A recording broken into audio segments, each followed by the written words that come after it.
नमस्कार दोस्तों। तो कहानी है जगन्नाथ भगवान के प्रसाद की। हुआ कुछ यूँ था कि एक बार नारद मुनि जगन्नाथ भगवान का प्रसाद लेके निकले और कैलाश पे गए।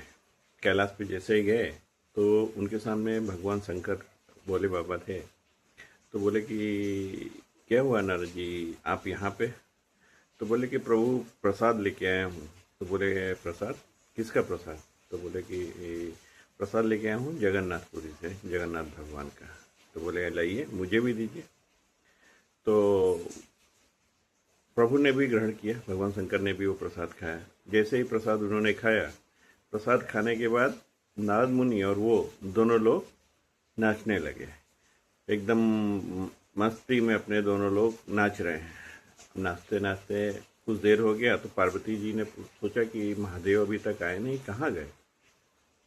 फिर पार्वती जी छिप के देखती हैं तो महादेव नाच रहे हैं नारद मुनि के साथ। तो बड़े असमंजस में पड़ी। फिर उन्होंने नारद मुनि को बुलाया, बोले कि ऐसा तो क्या हो गया कि महादेव नाच रहे हैं, ऐसा क्या किया आपने? तो बोले माता मैंने कुछ नहीं किया, उन्होंने प्रसाद ग्रहण कर लिया जगन्नाथपुरी से। तो बोले कि प्रसाद ग्रहण कर लिया और वो भी अकेले ग्रहण कर लिया, मुझे पूछा भी नहीं, बताया भी नहीं। तो नारद मुनि हंसने लगे। हंसते हुए बोले कि माता मैंने बोला था उनको कि ये प्रसाद को आप 4 भागों में बांट दे ताकि कार्तिकेय माता और गणेश भगवान को भी मिले, पर उन्होंने नहीं बांटा, खुद खा गए, अभी नाच रहे हैं।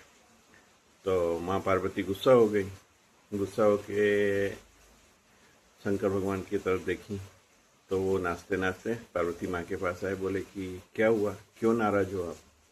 तो बोले कि महाराज आप अकेले प्रसाद खा लिए, हमको पूछा भी नहीं प्रसाद के लिए। तो मनाने लगे पार्वती जी को। पार्वती जी गुस्सा थी तो गुस्से से आगे आगे जाने लगी।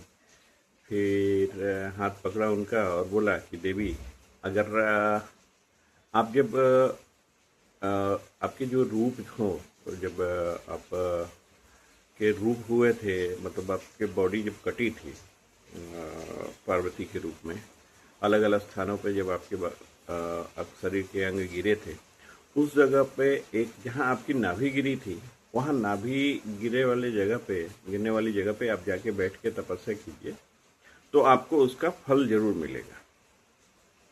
तो पार्वती जी कुछ समय के लिए सोची, फिर वहाँ पे बैठ गई तपस्या करने के लिए। फिर तपस्या करते करते नारायण भगवान प्रकट हुए तो नारायण भाई बहुत प्रभावित हुए माता से।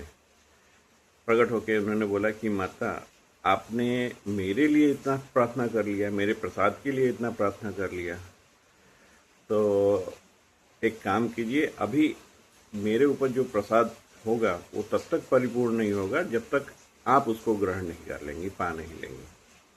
तो माता बोली कि वो कैसे? तो उन्होंने बोला कि आप अभी आपका पहले भोग लगेगा, उसके बाद वो प्रसाद मेरे लिए आएगा।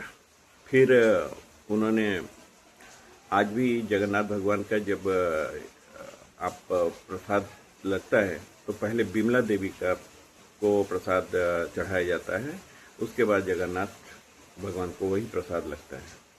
तो बिमला देवी के रूप में जो विराजमान हैं वो पार्वती माँ ही है। बस इतनी सी आज की स्टोरी।